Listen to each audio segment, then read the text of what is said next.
Welcome to the show. The summer drought affecting much of the U.S. is being felt in China. Cooking oil made from soybeans and pork have become much more expensive, and even has the Chinese government worried that this could even affect social stability. The price of soybeans affects nearly all Chinese people, as it is used in almost all meals. Officials are worried because they know Chinese from all regions seem to agree that food simply doesn't taste good without first being covered and fried in soybean oil. Its use is ubiquitous. Currently, China must import nearly 80% of the soybeans it uses, 50% of which come from the U.S. Soybean imports from the U.S. reached $10.4 billion last year, and China has also stepped up purchases of U.S. corn and wheat to feed the nation's growing appetite. As most Chinese cooking oil and animal feed are made from soybeans, so local consumers here in China are already feeling the bite in their grocery bills.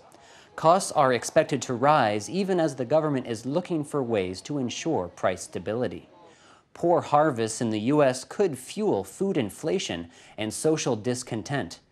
China has already begun tapping its grain reserves and has twice in recent months ordered the nation's largest cooking oil producers to keep their prices in check, as well as are looking for alternative suppliers from around the world. So far, prices have only risen modestly. A typical 5-liter jug of cooking oil averages about $9.76 today, only 24 cents more than before the U.S. drought began, even as soybean prices have risen 40% since January. Expensive grain means higher costs for animal feed, which leads to pricier meat, milk, and eggs. This is harder on countries like China, where consumers spend more than 1/5 of their monthly income on food, more than 3 times as much as Americans.